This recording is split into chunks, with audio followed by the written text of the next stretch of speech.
Welcome into a September edition. Hard to believe it's already September. We started this podcast, Hornet Nation Unfiltered, back in June with hopes of doing it maybe once every month, once every 2 weeks. Now we've gotten to a point where we're doing it once every week. And today we are honored to be joined by assistant women's basketball coach, but former Hornet, Clayton Harris. Coach, good to have you on with us today. And as always, good to see you.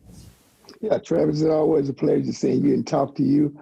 And it's a great day to be a Hornet.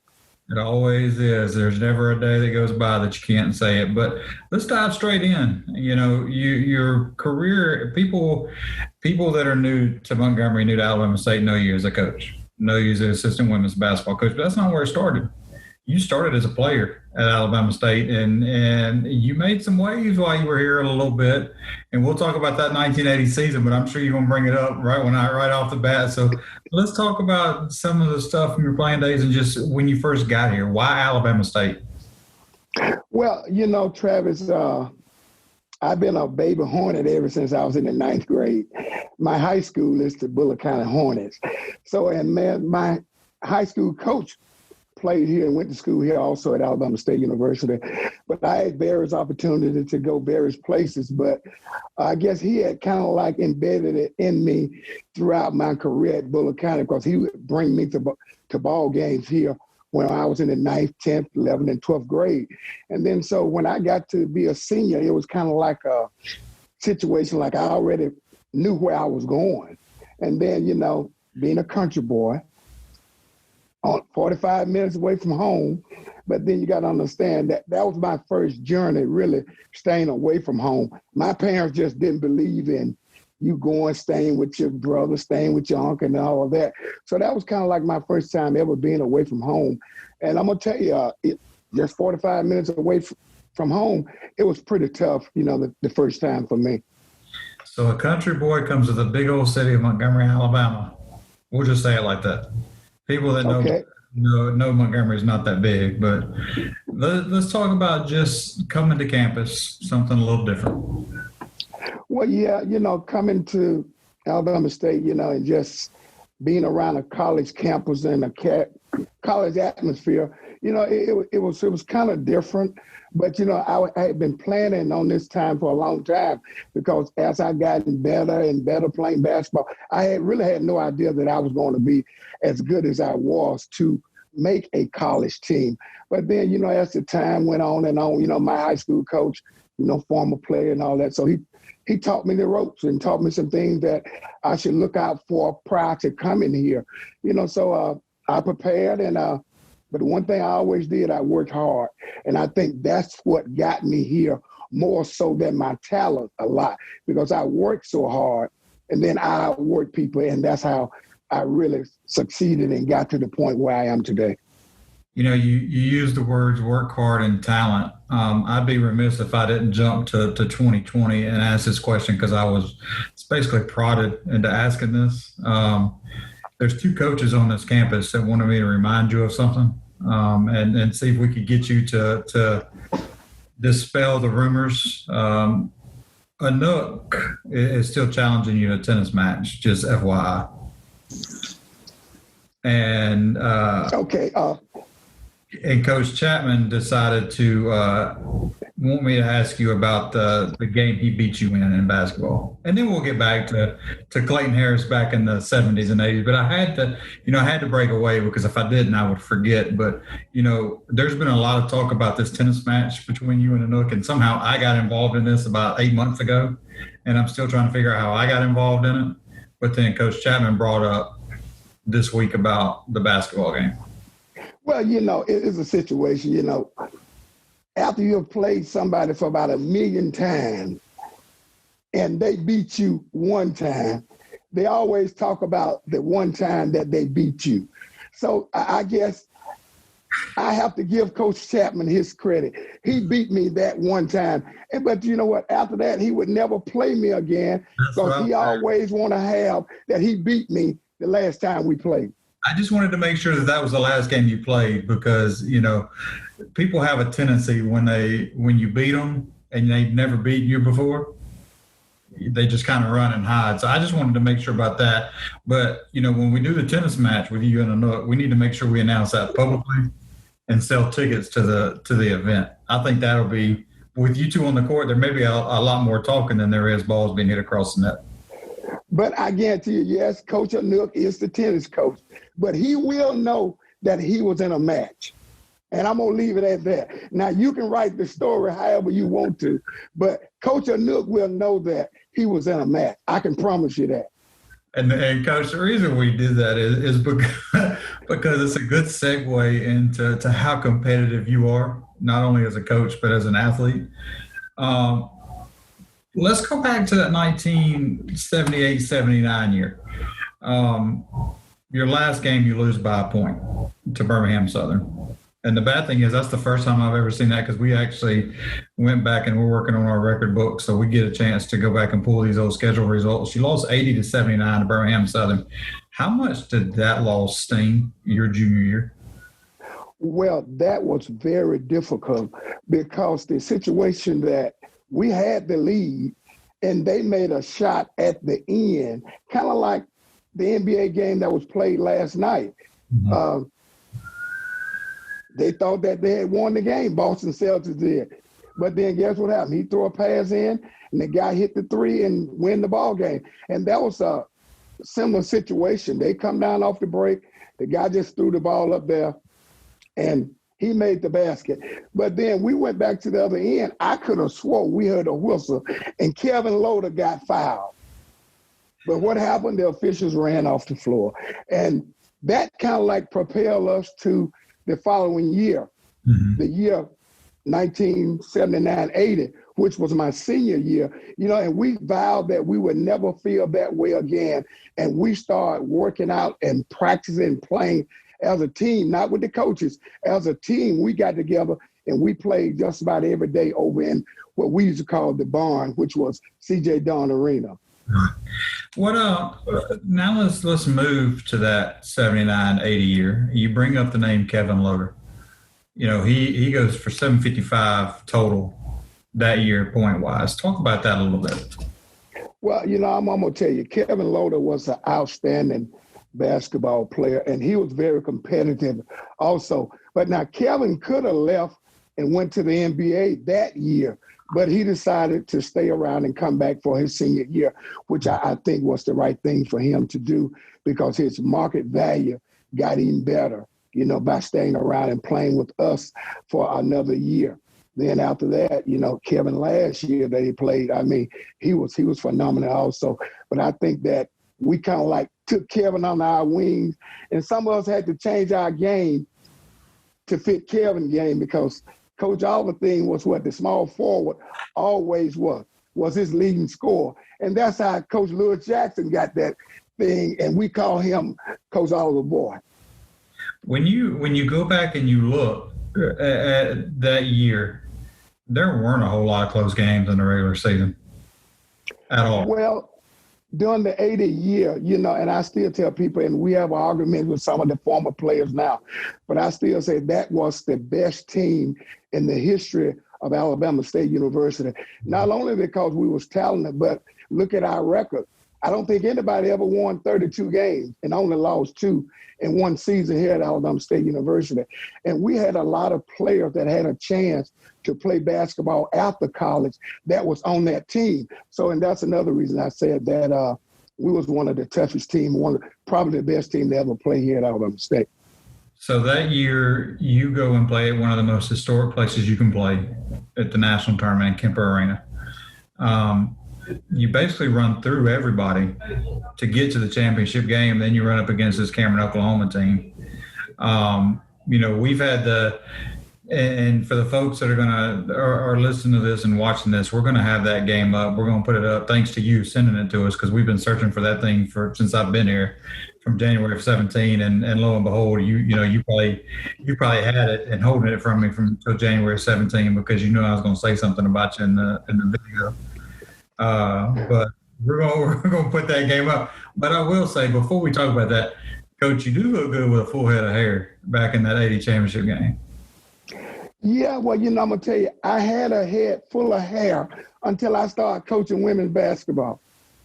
I had a head full of hair. Then all of a sudden, when I started coaching women's basketball, all the this and that with the women, that kind of like made me pull some of it out. But I tell you what, pulling some of my hair out with these young ladies from the time I started coaching women's up to now, I mean, it had really been a joy. When you can have some of the players like Shamika Jackson, Crystal Kidd, Brittany Wright, those kind of players, it really makes it all worth it. But I tell you, I really enjoy coaching the women's team. I really do. When you get out to this national tournament, I mean, y'all are just, you basically just tell Dowling, New York, they probably should have stayed on the East Coast. I mean, you beat them by almost 60. Then you play USC Aiken. They should have just stayed down south because you beat them by almost 30, or you were right at 30. Central Arkansas, you beat by 14.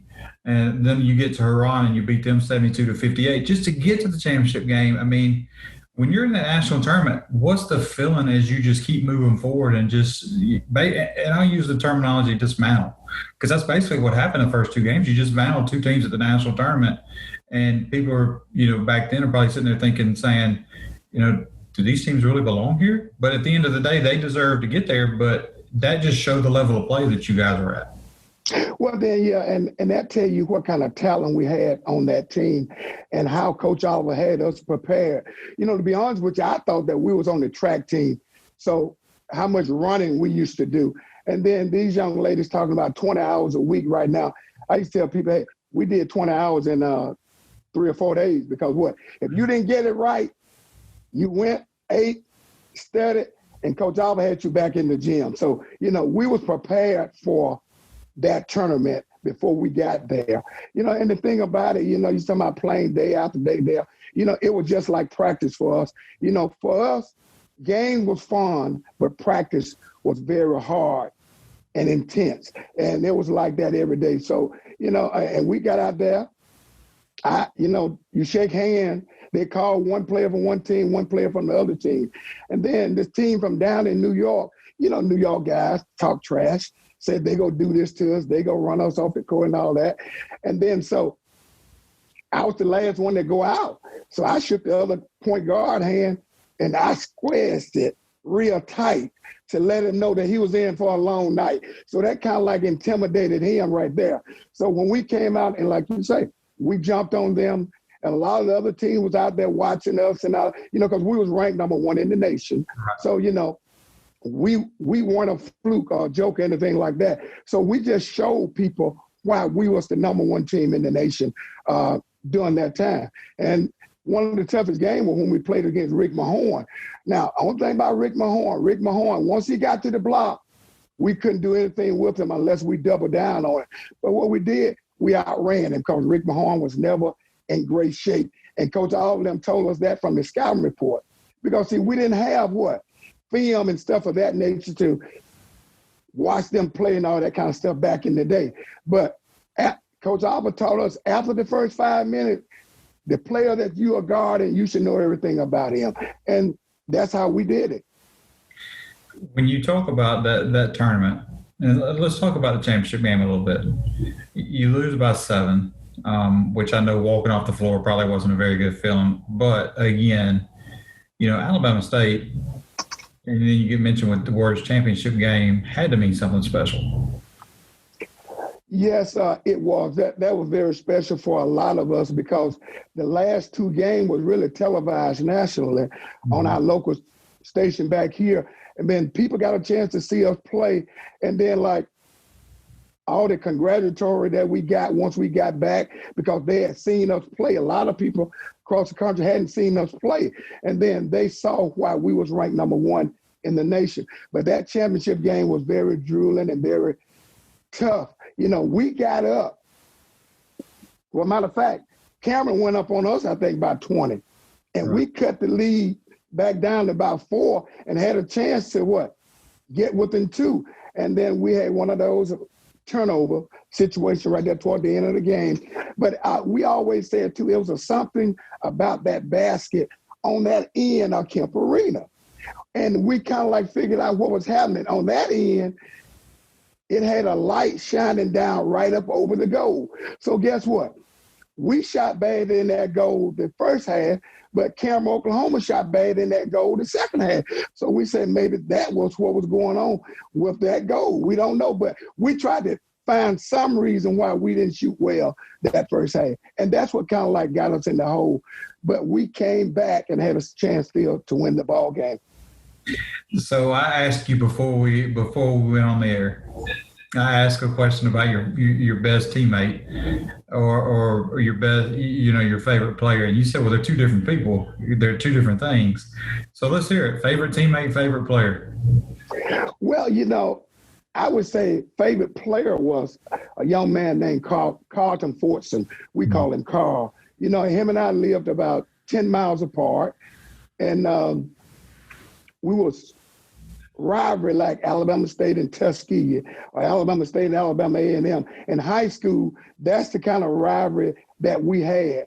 But Carl them always had the better team, but we would always beat them. I guess because of the strategy and that, like you said, that I hate to say myself and another young man, Carl and Matthew, we had the best guard, but they had the best big people. And we just refused to let them beat us during that time. But then when I get to college, lo and behold, the first person I see was Carl Fortson. And we was intimate in high school, and him and I became roommates when we got here at Alabama State University. So I say that's has always been my best friend, and him and I talk until today because he was my best friend.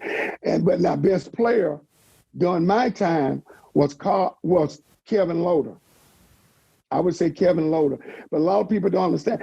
But I still think the best player to ever play here at Alabama State, I played with him 1 year here and played with him 1 year in high school, and his name was Jimmy Cooper. Now, everybody talk about Magic Johnson. Jimmy Cooper was the first Magic Johnson, 6'8" point guard from Union Springs, Alabama. When you go and you look at that team you played on, now you have a redshirt rule. You can sit out a year, medical or non-medical. Did you wish you had a redshirt year so you could have played that next year when you got a Kevin Loader and a freshman that came in here and took this place by storm, and Lewis Jackson? Well, no question. See, because after season, during the summer, we used to play all the time. And Lewis Jackson used to come up and play with us during the summer. So we got Lewis ready for Alabama State and the college rank that summer after we finished playing. Now, I'm going to tell you, Lewis held his own after we tried to intimidate him, but Lewis was cut from the same cloth that we was. That toughness, that savage, and that diehard, just wouldn't be denied from winning. See, Lewis had won a couple championships also in high school, so he had that pedigree, of being a tough player. When you go back and you look, and you've been associated with Alabama State for almost 4 decades now.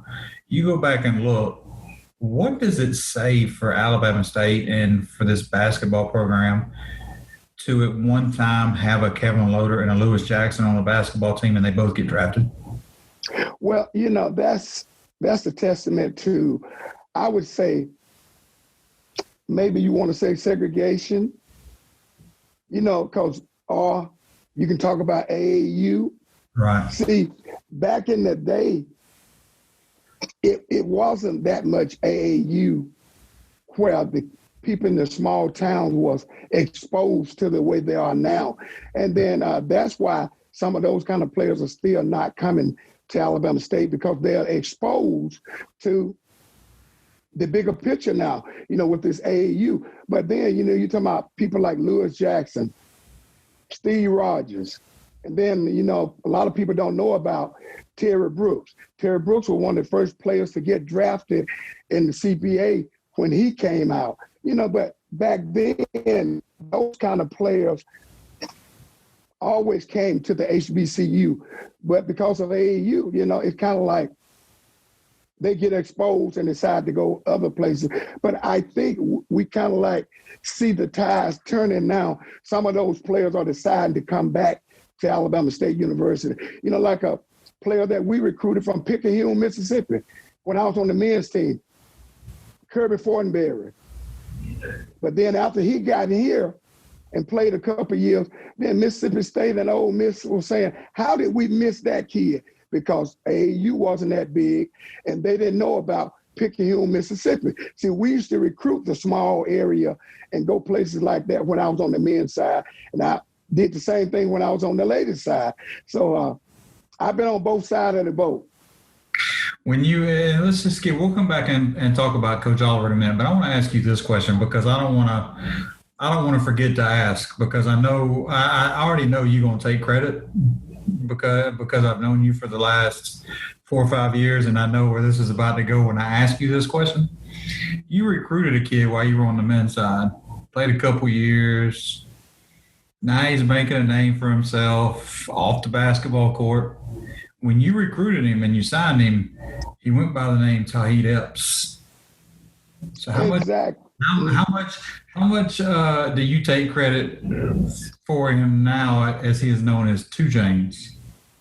Well, when I recruited Tahid, to be honest with you, I did not go to see Tahid Epps. I went to see a young man by the name of Robert Jackson, right, which was a 6'5" small forward, could do like Dr. J said, he owed you 15 cents and he could jump to the top of the backboard, get your change and give it back to you. But then I saw Tahid Epps play, and then I said, we like players that can play multiple positions. So, you know, I watched him that year, his junior year, and came back to see him his senior year. And then I convinced Coach Oliver that he was the kind of player that we really needed, because Tahid could play 1, 2, or 3. So he could play three positions. And I did an interview with a young lady named Sarah for ESPN, and I told her the skill set had a lot of stuff like George Gervin, because he was slender, could handle the ball, shoot the ball, and of course, talk trash.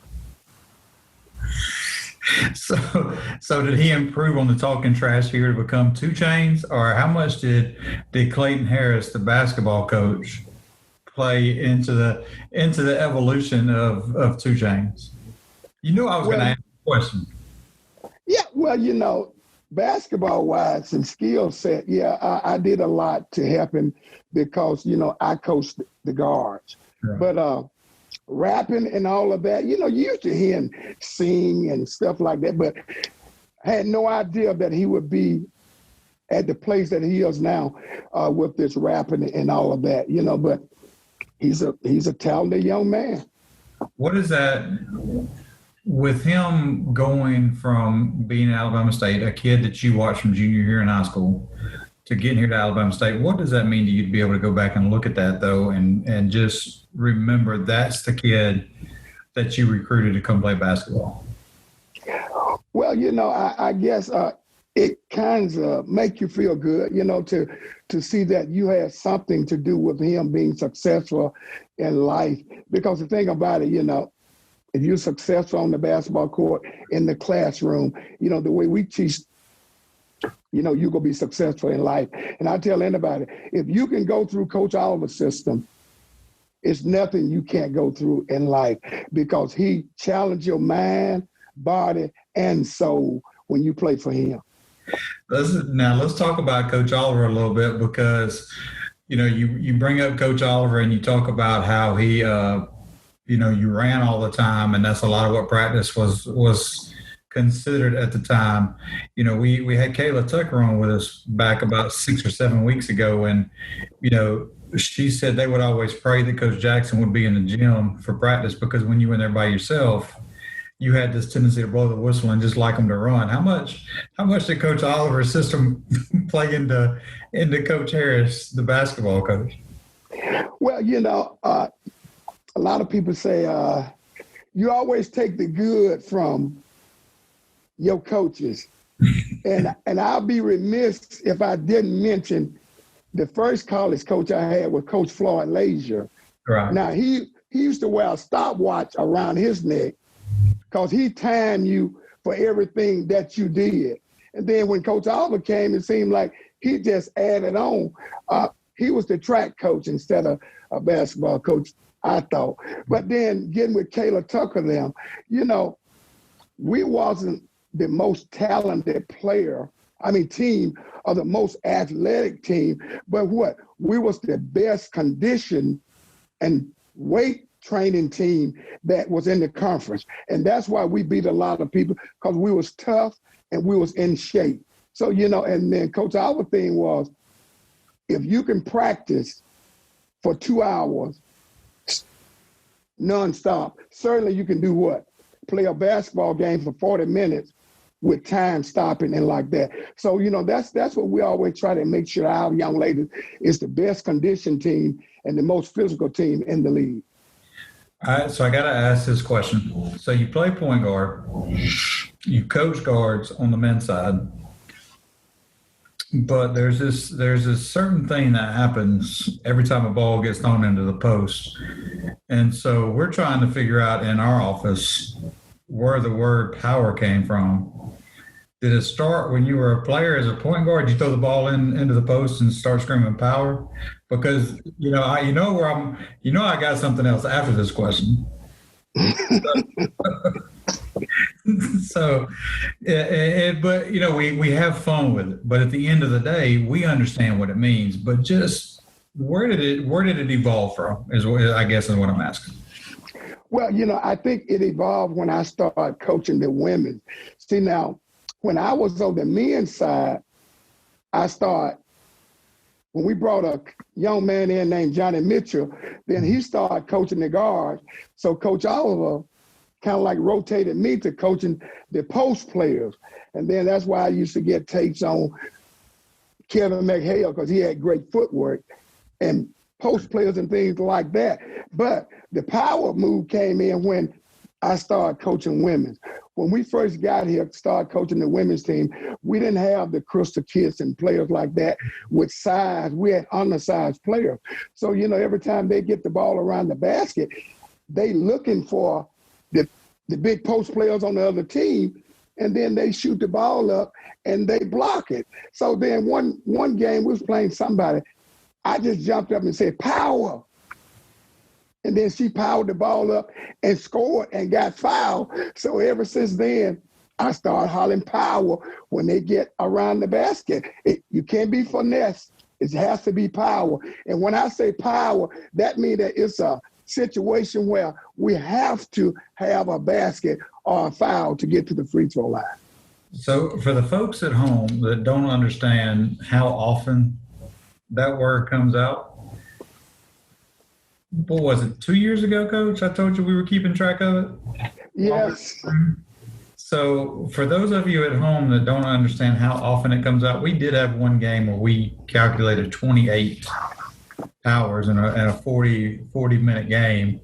We went maybe a whole conference season, if I'm not mistaken, letting you know every game how many powers you had. And it got a nice little laugh out of you. I mean, because that just shows you we're paying attention. But at the end of the day, I mean, it's something now that's part of you and part of the program almost. Yes, well, I got to saying power a little bit more as the season went, because each game meant a little bit more to where we would be at the end of the year. And then I think that year, we had to have certain games to get in certain position of seeding-wise. So I think that's why the power started coming out a little bit more. But then, hey, it had kind of like stuck with me. So I'm not going to tell you which former players said which comments, but just to this podcast would not be right if I didn't at least let you know. We had one who says they still have nightmares. We had another one who says they can still hear it in their sleep. We had one that said every time they got the ball, they got scared because they heard you yell power. And then we had one that just said they wanted to wear earplugs. Well, guess what? It's like that when you have something that make you successful. I still have nightmares about Coach Oliver, some of the things that he put us through. But guess what? Those things prepared me for life. And I guarantee you, all those players that said that, I bet they being successful in life. Well, they all are. They all are, and they all return phone calls to answer the question.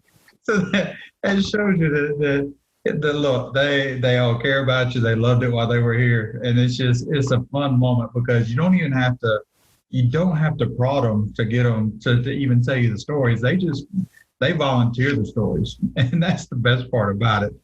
But let's transition a little bit now to the women's side. So we talked about, obviously we had to ask about the 2 Chainz segment because of how you recruited him to play at Alabama State. Mm-hmm. Now let's talk about and I've heard this story. You've told me this story, and the young lady that I'm going to talk about has told me this story. There are only a couple of people in SWAC history that scored over 2,000 points, and you recruited one of them to Alabama State, Shamika Jackson. 2017 inductee into the SWAC Hall of Fame. Like I said, over 2,000 career points. The most notable picture we have of her, we posted on social media with Pat Summitt in the background, what she meant to this program. But just talk about just recruiting Shamika. Well, Shamika Jackson got here by default of 2 other players. I flew into Detroit and was going to drive over to Flint, if I'm not mistaken.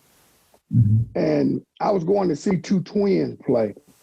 But I went to a couple of games that day in Detroit. Shamika was playing in Detroit, but I had no inkling or anything about Shamika Jackson at that time. Then I watched the AAU game. Then I watched her again that night because, AAU, they play 2 or 3 games in the same day. So I was supposed to get up the next day and drive up to see these 2 twins play. But before I left, Coach Jackson gave me specific instruction. Coach Harris, go find me a player that play like me, tough and aggressive and all of that. So after I watched Shamika that night, I called Coach Jackson and I told her, Coach, I'm not going to see those 2 twins play. I think I found the next Frida Freeman Jackson. So she said, well, if you think she's the one and what we need, then do what you think. So I stayed there and watched her the next 2 days. And so I started to recruiting her. And then I got on a visit. It was pretty tough. Next to the last visit, she had went to Texas, El Paso. And then the next visit, she was going to come visit us. And then she had a couple other visits she could have went on. But when she got back from visiting Alabama State and went back home, and then her mom asked her, what you think? Because first she said before she left, she told her mom, I ain't going to Alabama State. Ain't no way I go that far from home, blah, blah, blah. So when she got back home, she said that she told her mama, I'm going to Alabama State. Then Shamika mom called me, said, Coach, what did y'all do to my baby? I said, we just took out to eat, and we was ourselves. We was at Alabama State, which is a family-oriented university. I said, everybody's family here. She said, well, let me tell you something. When she went on them other visits, she came back and said this, she came back and said that. But after she came back from visiting Alabama State, she had nothing negative to say about you all. And she said that she's going to Alabama State and she's not going on her other visit. I said, well, I did my job. And 2,000 points later, SWAC championship later, NCAA tournament later, SWAC Hall of Fame later, she made her name where it'll be etched in stone here at Alabama State. Well, I tell you what, Shamika Jackson came in and probably could shoot the ball 15 feet from the basket consistently, 15 feet, and that was her range. And she didn't want to handle the basketball. All she want to do is just start out on the post, pop up to the high, or go to the short, 15 feet, remember. And that was it. So every year, I worked with Shamika to increase her range, her ball handling, and shooting. Every year, it got better until when she got to be a junior, you could see the growth and the maturity into her game. And then it came to a point where before she left here, every WNBA team came to see her play, and they was amazed. And also because of the teams that we was playing, some of the Power 5 schools, and Shamika was putting up great numbers. So she wasn't a fluke joke. Shamika Jackson could have played anywhere to show you how good she was. Now, she got invited to the pre-draft camp, and she might be the first HBCU player to do that. I know from Alabama State she was. And we had the likes of Frida Abernathy and Willardine Harris, who was a 6'6", Annie Perry, those kind of players, which was a great player. But I don't think any of them got invited to the pre-draft camp. And Shamika, I had no doubt in my mind when that pre-draft camp would have been over, she would have made a WNBA team. But because they had the lockout that year, they did not have the pre-draft camp. So she didn't get a chance to go. But she had an opportunity to go to about 10 places overseas, but all this stuff that was going on, her mom and dad said they wasn't signing no contract for Shamika to go overseas and play basketball. You talk about Shamika and you talk about the Power Fives. I'd be remiss if I didn't bring this up because, like I said, the picture we put up over on social media and the one we use a lot of is at Tennessee.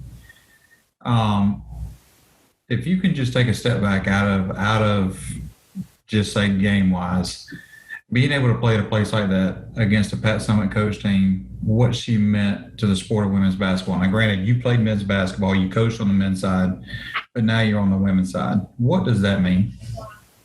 Well, Coach Pat Summitt, when you say her name, you don't have to say it anymore. But I tell you what, she had great respect for Shamika Jackson before she even got there. Right. Because she had a young lady named Tasha Butts, which I recruited from, I think, Swainsboro, Georgia. Mm-hmm. And Shamika Jackson was warming up. Tasha Butts stood at half court and just watched her shoot balls and do stuff and warm up. And then, I said jokingly, we went to Shamika left the court and went to the bathroom. Tasha Butts went with her. But guess what? Shamika Jackson held her own against the University of Tennessee. Everybody across the country really knew who she was then. We talk about Shamika a lot because of what she meant to the program. There are a lot of players that have been under your watch and Coach Jackson's watch, but two others that come to mind that played the same position, two totally different players, though, Crystal Kitt and Brittany Wright. Well, I agree. Crystal Kitt is a once-in-a-lifetime player that you will get at a HBCU. I used to tell people this. Crystal Kitt was a woman, Shaquille O'Neal, but she was better. And everybody asked me, why would you say she was better? Because Crystal could shoot free throws and Shaq can't. But Crystal Kitt was probably the most dominant player we've ever had here at Alabama State University. She's 6'5", and to add a little bit to that, but see, Crystal had committed to the University of Alabama. Mm-hmm. Then Crystal changed her commitment and decided to come to Alabama State University. Now, the reason I say Crystal Kitt was once in a lifetime type player, you don't hardly get those kind of players. But we got somebody that was close to Shamika Jackson when we got Brittany Wright. Now, Brittany Wright held her own with everybody. She's the same kind of player Shamika Jackson was, even though Shamika was taller, but powerful, tough. You talking about Brittany Wright. I'll tell you what, I'll go to a fight any night with those three young ladies. When you go back and you look at your career, not only as a player, you played for Coach Oliver, then you ended up coaching for Coach Oliver. Now you coach with Frida Freeman Jackson. Just the coach. I mean, come on now. You've coached with a pair of Hall of Famers. You've coached Hall of Famers. You play with some Hall of Famers. What else can you do at the end of your career when you go back and look and say, you know, this is who I coached and this is who I worked for and worked with? I mean, what does that say? What does that mean to you? Well, it means that one thing is that I love Alabama State University.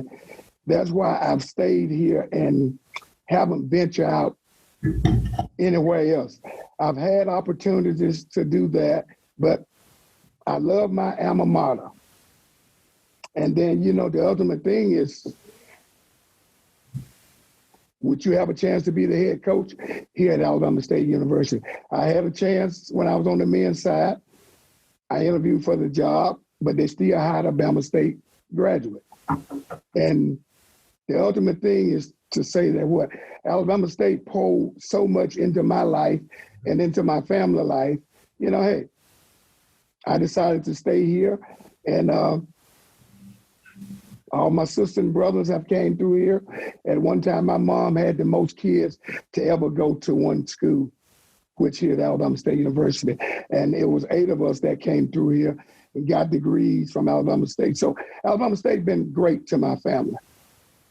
Travis Strong and Clayton Harris here on Hornet Nation Unfiltered. Coach, when you talk about family, let's touch on that a little bit. I mean, you talk about all your siblings that came through, and then now you've got children that came through. What does that say about you, and what does that say about Alabama State? Well, you know, Alabama State is one of the best places that you can go because it's a family-oriented university, and they love you, they nurture you, and they prepare you for life. And like I tell people, if you come through here, they prepare you for life. And then that's what they did for me, and that's what they did for my family. And my son and daughter, you know, they went other places. My son went to Jacksonville at first, but then he decided to come back to Alabama State University. I tried to let him make his own decision. And then, but he came back here. My daughter went to junior college, then she decided to come back here and play for us for 2 years. So again, you know, that goes to let you know about that family atmosphere. And then, you know, I guess that's a little bit of my background also. They didn't want to go too far from home. So they had the best of both worlds. Have you started pouring into the grandbabies yet and tell them where they need to go to school? You just tell them they can make their own choice. I know that you've had to say something about Alabama State because I've seen them at camps. Well, yeah, well, I don't think about it. You know, I buy them paraphernalia, and they know I don't buy any other school paraphernalia, but, you know, some of them like Alabama, some of them like Auburn. But, hey, my money is spent on Alabama State University. And I haven't said much to them about that. But if you saw the little video that we did for Back to School, you know, all of us had on our Alabama State University paraphernalia. So I'm planting to see it already. So, folks, you know, this the side you're seeing of Clayton Harris is the professional side of Coach Harris. If you ever want to see the real Coach Harris, you need to get to the arena early on game days. That's when you get to see the real laid back Clayton Harris. And Coach, I gotta say it. You know, I mean, you know, most coaches you go up to in pregame hardly won't talk. You know, they won't want to say anything. That's probably the best time to catch you almost because you're laughing and having fun and living life. You live life every day that way, though. Yeah, yes, I do. You know, but you don't see behind the scene where the hard work and all of that is done, and that's in practice. Hey, remember, like I told you, when we played, practice was tough, game was fun. Couldn't wait for game day when I was playing. In the same way now, because I think that we have prepared our young ladies to be ready for that game. That's why I can sit back and, like you say, chill and talk, laugh, and all of that. Because what? I know that we have a product on the floor that's prepared to play that game. So, you know, I'm very confident in what we have taught them in practice. And I'm just hoping that they do what? They go out and execute and carry out the assignment. Well, Coach, we appreciate you taking time out of your day to spend with us and reminisce on the days past of Alabama State. And, I'll make sure that Anook and Coach Chapman get the message from both of them, but again, thank you for taking time out of, for us to be able to go back and talk about that 80 season. Not a lot of people know about that 80 season, and then to talk about what's transpired since then. I mean, you took us through the 80s, 90s, 2000 into the teens. So, we appreciate you taking time out of your busy schedule in this, in this COVID-19 related, whatever we want to call it, days as we try to get ready for the 2020-21 season. Thanks, Travis. And I really have enjoyed it, but I would be remiss if I didn't mention this about a couple of people that when I was on the men's side that I used to be in meetings with all the time, and people that are gone on that we really love and we miss. I would talk about John Chaney, John Thompson, John McClendon, the guy that used to come and work our basketball camp here at Alabama State University when he was the only link between James A. Naismith and was John McClendon. And he used to come work our basketball camp. So I've rubbed shoulders with all of those great men, and they have been impactful in my life in coaching. And then, like I say, I used to be in meetings with them. And one thing about John Thompson, he would stop and talk to a young coach and give him experience and knowledge and all of that. And then one more that I would miss, and that's Big House Game. Those guys was very instrumental in my upbringing also. And I miss them, and I will continue to cherish those moments. Well, folks, that's Coach Clayton Harris, former Alabama State men's basketball star here in the capital city of Montgomery, led his 1980 team to the national championship game, and now is a member of that women's basketball coaching staff alongside Hall of Famer Frida Freeman-Jackson, who have won multiple conference championships and look to get back on track this year and contend for that conference championship and if not just contend, win it. Coach, again, we appreciate your time, and we look forward to spending many more days with you. Hey, thanks a lot, Travis. When we come back next week, we'll have another special guest. You're listening to Hornet Nation Unfiltered.